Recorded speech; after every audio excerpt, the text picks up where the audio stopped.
matou em defesa da honra. Essa sempre foi uma desculpa usada por homens que assassinavam a própria mulher para se livrar da cadeia. Leis que punem quem alega ter matado por amor foram criadas, assim como delegacias de proteção da mulher. Apesar disso, a violência doméstica ainda é uma realidade. Mas como a sociedade e o poder judiciário entendiam a violência doméstica nas décadas de 1970 e 1980 em Goiás? Esse fenômeno social foi estudado pela historiadora e convidada desta edição do TBC Memória, a professora Neide Célia Ferreira Barros. Ela analisou 14 casos concretos que deram origem à dissertação Perdidos de Amor, relatos de assassinato de mulheres em Goiânia, 1970-1984.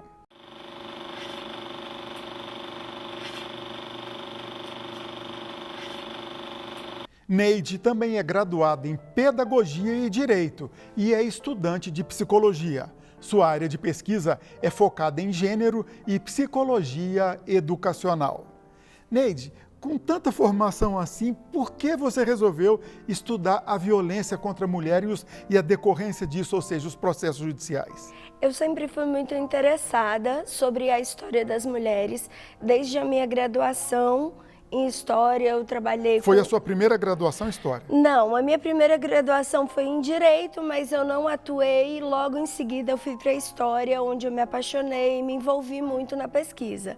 Desde o início da minha graduação, eu sempre soube que eu queria estudar a história das mulheres.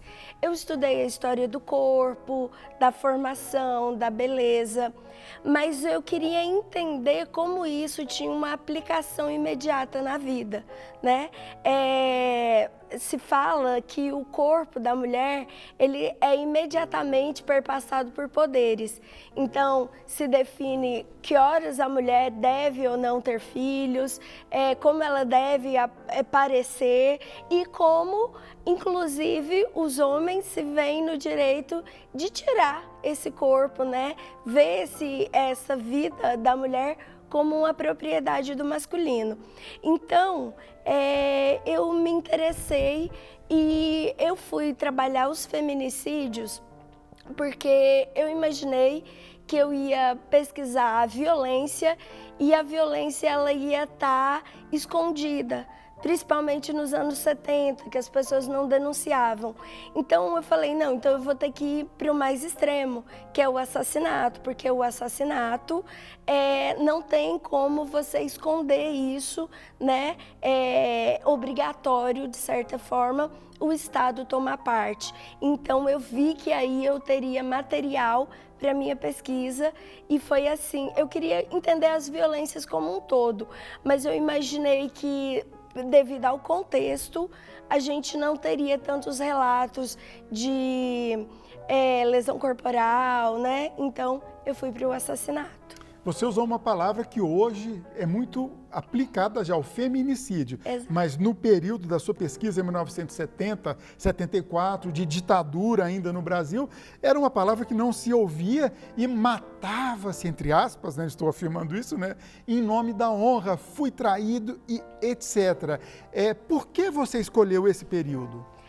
Bom, o recorte dos anos 70 até 84, porque em 84 tem uma mudança legislativa do Código Penal e... Onde muda a nova parte especial, né? Exatamente. E também porque é o começo, né? Eu quero falar de antes dos movimentos feministas até a chegada das primeiras delegacias, né? Então, o meu olhar é como essa véspera de movimento feminista, né? Como era enxergado a violência contra a mulher. E realmente a palavra feminicídio, ela não aparecia, ela pode aparecer raramente em alguns grupos feministas, mas ainda não é pensado de forma nenhuma como um projeto né, de institucionalização, nada. Já vai aparecer em um ou outro movimento, mas ainda é uma coisa muito rara. Então, tanto que na minha dissertação eu sempre uso, para não ser anacrônica, a palavra assassinato de mulheres.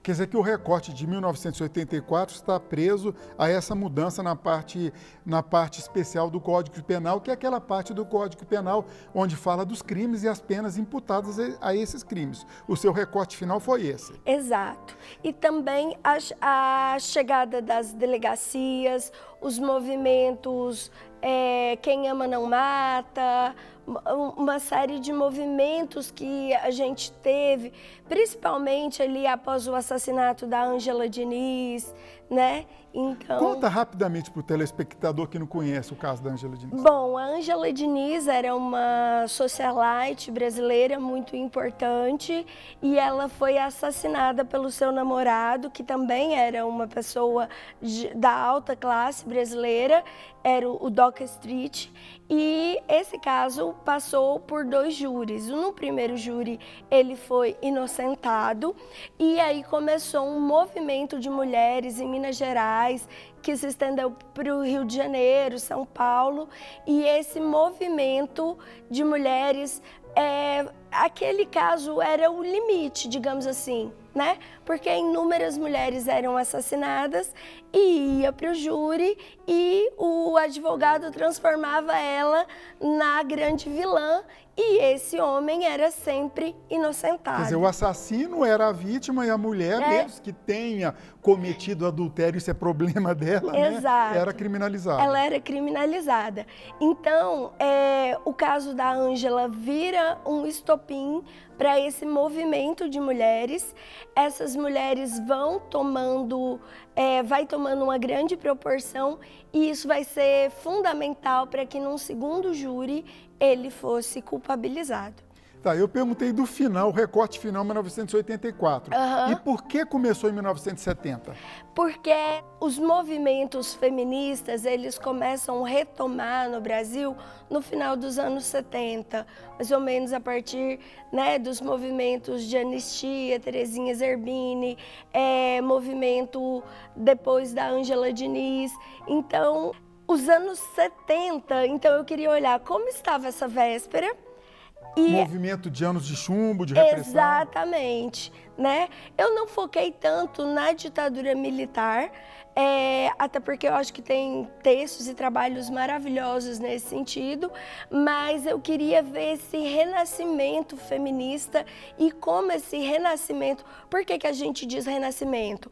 Porque nos anos 20 e 30 o Brasil também vai ter grandes movimentos ali em prol do sufrágio universal e, inclusive, sufragistas já falavam sobre a questão do assassinato de mulheres. No seu trabalho, você entra nessa resenha histórica ainda dos anos 20 e 30? Não nesse trabalho, mas durante a minha graduação eu pesquisei uma revista que se chamava Revista Feminina, que era uma revista feminista.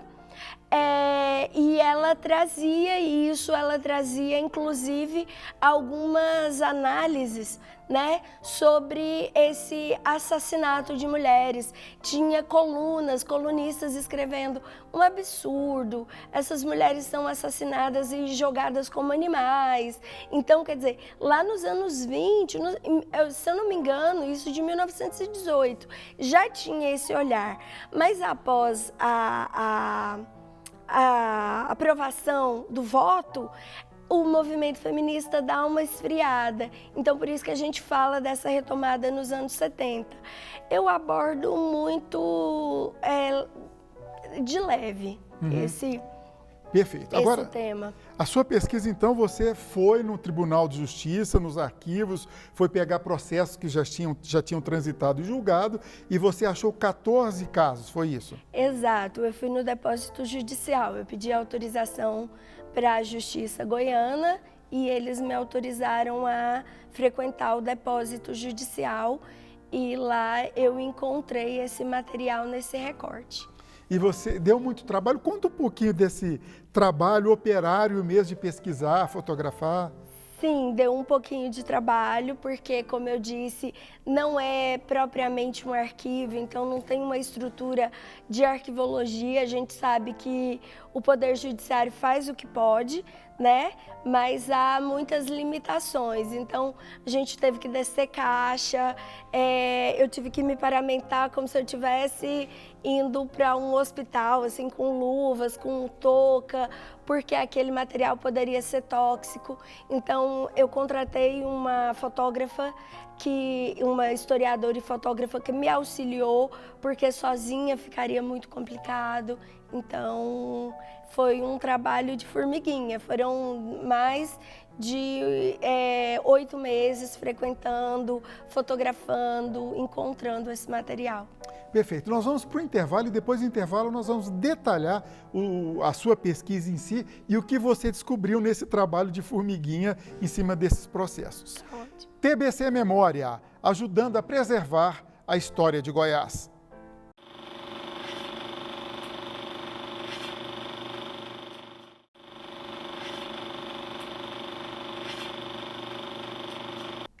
A nossa convidada é a mestre em História Neide Célia Ferreira Barros. Ela é autora da dissertação Perdidos de Amor, Relatos de Assassinatos de Mulheres em Goiânia entre 1970 e 1984.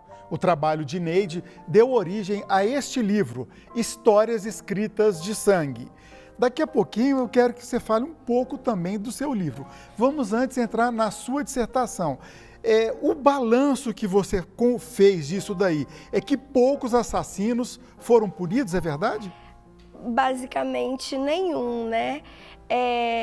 Os que eu tive acesso, primeiro uma coisa foi muito surpreendente, que um pouco mais que 50%, eles cometeram suicídio logo depois. Então, mostrando o quanto que essa educação de violência da masculinidade é violenta para os homens e para as mulheres. Uma dúvida, eles cometeram suicídio, mas não estavam presos? Não, eles cometeram suicídio, muitos deles logo após o assassinato. Ah, perfeito. Então, alguns foram depois, em meio ao processo, eles tomaram veneno, outros que usaram arma, eles se mataram logo em sequência, às vezes caindo até sobre esse corpo da companheira. Então isso trouxe uma imagem que eu não estava esperando, que era a ideia de como essa criação ela é violenta contra homens e contra mulheres. Por quê? Porque eles acreditam que eles têm que ser violentos ao extremo e tomar esse corpo da companheira, mas também têm que ser violentos contra eles mesmos. E por que a nossa cultura aqui em Goiás é assim? Tem a ver com a nossa formação, a própria formação de Goiânia, uma cidade nova ainda? Acredito que tem ainda muito com essa estrutura rural, patriarcal, onde papéis de masculino e feminino eram muito delimitados, né? E também a chegada de uma cidade, a gente vê muito claramente nessa pesquisa. Mulheres mais abertas, trabalhando, tomando o mercado. Muitas dessas mulheres que foram assassinadas trabalhavam, e seus maridos não aceitando esse novo lugar. Então, muitas delas, né, que se usa a justificativa do adultério, muitas nem tinham outras relações. Era pelo simples fato delas quererem trabalhar ou querer ter um pouco mais de autonomia. Quer dizer, era ser dono do corpo da mulher. Exatamente. Tá, e você, desses casos que você pesquisou, vamos detalhar alguns deles que você acha, eu vou usar uma palavra inapropriada aqui, interessante para contar. Sim, todos eles são eram muito sofisticados nos detalhes, né, no sentido de estar trazendo ali toda aquela vida daquela família. Geralmente, por que eu falo família? Em alguns casos eram pessoas que não eram casadas, mas na maioria eram casais. Bom, um caso que me chamou muito a atenção foi um caso que aconteceu no bairro Capuava. Inclusive, eu depois acabei escrevendo um artigo só sobre isso, que foi de um rapaz que a mãe era contra ele namorar, a mãe da moça não aceitava o namoro. Ele foi lá e agrediu a mãe dela a ponto de quebrar o braço. Isso foi a gota d'água, a moça terminou o relacionamento. Ele invadiu a casa dela e atirou em toda a família dela. A irmã e o pai sobreviveram, mas a mãe e a moça, que era a namorada, morreram e foi basicamente uma chacina, né? E isso por quê? Porque a mãe corretamente já estava prevendo que ele não era uma pessoa adequada, né, para o relacionamento. E esse rapaz foi um dos suicidas? Ele saiu do local do crime, foi até a casa dos próprios pais, se despediu dos pais e cometeu suicídio. Em alguns casos, por exemplo, quando não era o suicídio logo após o homicídio, algum deles deixava alguma carta, alguma explicação, ou mesmo antes de cometer o crime? Sim, a gente teve acesso, se eu não me engano agora, 3 cartas. Uma, inclusive, o rapaz, ele direcionou para a TV, para a imprensa. Ele falou que publique isso na imprensa e a culpa foi toda dela, porque ela não quer voltar comigo. E aí, nesse caso, ele acabou morrendo e a moça não. Apesar dele ter tentado contra a vida dela, ela sobreviveu e ele não. E na carta ele justificava, a culpa era dela porque ela não queria voltar comigo. Então é a ideia, né, da mulher como propriedade. E outra coisa, nessa maioria desses homicídios, eles eram praticados com arma de fogo ou havia alguma outra forma diferente, até talvez mais perversa? A maioria com arma de fogo. Perfeito. A maioria com revólver. E o recorte social? Eram pessoas mais pobres, classe média, mais ricos? Como que era? Eram pessoas mais pobres de bairros mais periféricos aqui de Goiânia. Tá, isso daí, você chegou a detalhar por que isso? Ou porque, sei lá, eu estou fazendo uma suposição aqui, casos de gente com mais dinheiro eram abafados, não ia júri? Eu imagino que sim. Eu imagino que casos de famílias, você acabava tendo uma proteção ali do Estado que impedia uma blindagem. Eu não posso afirmar se foi uma coincidência ou não, e eu não tive como me aprofundar, porque eu tinha que estar atenta às fontes. Mas eu acredito que sim. Coincidência ou não, a maioria dos casos eram em bairros periféricos, de classe mais baixa, e a gente só teve um caso que foi no setor sul, mas ainda assim era dos empregados da casa, não era da família. Em alguns desses casos, por exemplo, você já citou um que houve uma chacina, matou a família da moça, mas, por exemplo, do homem praticar violência ou até mesmo matar, inclusive, filhos também, depois de cometer suicídio? Filhos, não. Mas em vários casos tinha, sim, filhos, mas eles, não, pelo menos nos que eu peguei, não atentaram contra as crianças. Eles tiravam essa companheira, às vezes, da casa e atentavam. Já também teve um caso que era a enteada dele. Então ele se apaixona por essa enteada e não conseguindo ali se relacionar com ela, ele atenta contra a vida dela. Esse é o único caso que a gente tem assim entre parentes, né, pai e... Dentro do próprio... exatamente, que não é contra a esposa. Agora, você comentou, se eu não me engano, que dos 14 casos, só um foi a júri popular, é isso? Não, nenhum foi a júri. Foi o único caso que foi preso, mas ele foi preso por outro delito, porque ele cometia vários crimes no bairro, então ele acabou sendo preso por outra situação que não foi a tentativa de homicídio. Quer dizer, só para entender melhor, o cara matou a própria mulher, não foi punido por isso, mas por ter roubo, outros crimezinhos de menor importância que não eram contra a vida, aí ele foi condenado. Isso. Nesse caso, esse é uma exceção que nem foi contra a própria esposa. Foi contra uma moça do bairro dele, que a gente acha que ele tinha interesse amoroso, e ele atira contra ela, ela sobreviveu e ele acabou sendo preso por outro motivo. Tá, e no seu trabalho você fez uma tabela, né, com crimes, vítimas, motivos e meios empregados. Sim. De certo modo você já falou um pouco, mas explica mais sobre essa tabela. Sim, eu queria observar, né, qual era a forma que esses crimes eram cometidos. A maioria deles foram por arma de fogo. E eu também queria numerar a quantidade de vítimas e da sequência de suicídios. Porque, por exemplo, o suicídio não era algo que eu estava esperando encontrar. E isso foi algo novo que o trabalho e as fontes me trouxeram. Então, eu quis organizar de certa forma.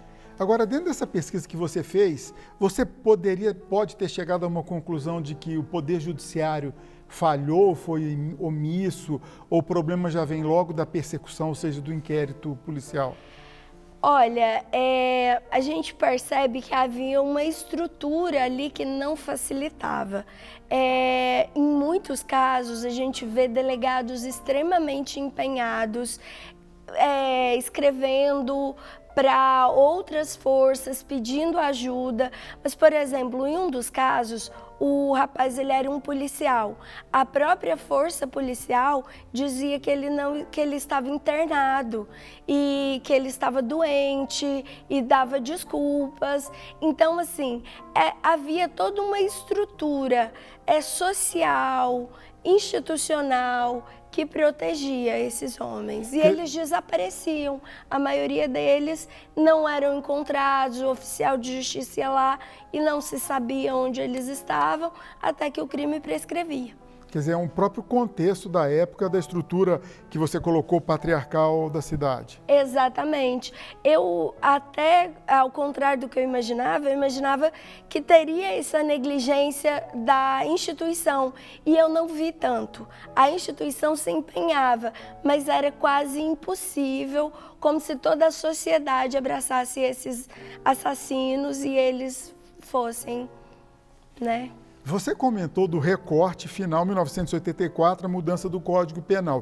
A título de curiosidade, se você de cabeça tem alguns dos crimes que não havia punição e hoje tem, só para fazer uma comparação. Agora não tenho de cabeça, mas assim, se a gente de 84, mas se a gente pensar nos avanços legislativos, né, que nós tivemos em relação em defesa da mulher, nos últimos, de 84 para cá, nós tivemos o crime de estupro, que passou a ser amplo. Também o marido poderia cometer, não era considerado estupro se o marido obrigasse a esposa a ter relações sexuais. Então, quer dizer, se o marido cometesse uma violência, ainda que de menor grau de lesão, contra a mulher por não ter relação sexual, ele não estaria cometendo um crime? Não, porque se considerava que era um direito do marido, que ele tinha direito sobre o corpo dessa mulher. E não sei se está dentro do seu trabalho, mas a legislação hoje, podemos dizer, a prática é outra história, mas a legislação hoje é boa no sentido de proteger a mulher e punir o agressor? Olha, eu acredito que nós avançamos muito, muito, muito, inclusive em diálogos com outras legislações do mundo. Nós acreditamos que a legislação brasileira ela é muito avançada, mas como a gente falou, a gente precisa pensar em uma estrutura, não só punir esse agressor, mas reeducar, ter uma estrutura de educação que vai lá na base, né, falando para meninos e meninas sobre direitos, sobre papéis de gênero. Então eu acredito que falta muito uma questão cultural ainda, mas a lei eu acho que a gente avançou muito nos últimos anos. Para encerrar, o seu livro aqui, Histórias Escritas com Sangue, que é filho da sua dissertação. Sim. Fala um pouquinho desse trabalho seu para a gente encerrar. Então, ele é um resumo, né, da dissertação, ele vai trazer uma linguagem um pouco mais acessível, mas para quem tem interesse em entender a história da violência contra as mulheres no Brasil, especificamente em Goiás, e eu acho muito importante, a gente que pesquisa em Goiás está trazendo Goiás, porque talvez outras regiões não vão ter interesse pela nossa história, né? Então, ele vai estar falando sobre as relações de gênero, ele vai estar falando sobre violência. Então, quem se interessar por história das mulheres, história de Goiás, história da violência contra as mulheres, a gente vai... Eu imagino que esse livro contemple. Neide, parabéns pelo seu trabalho e muito obrigado pela entrevista. Eu agradeço o convite.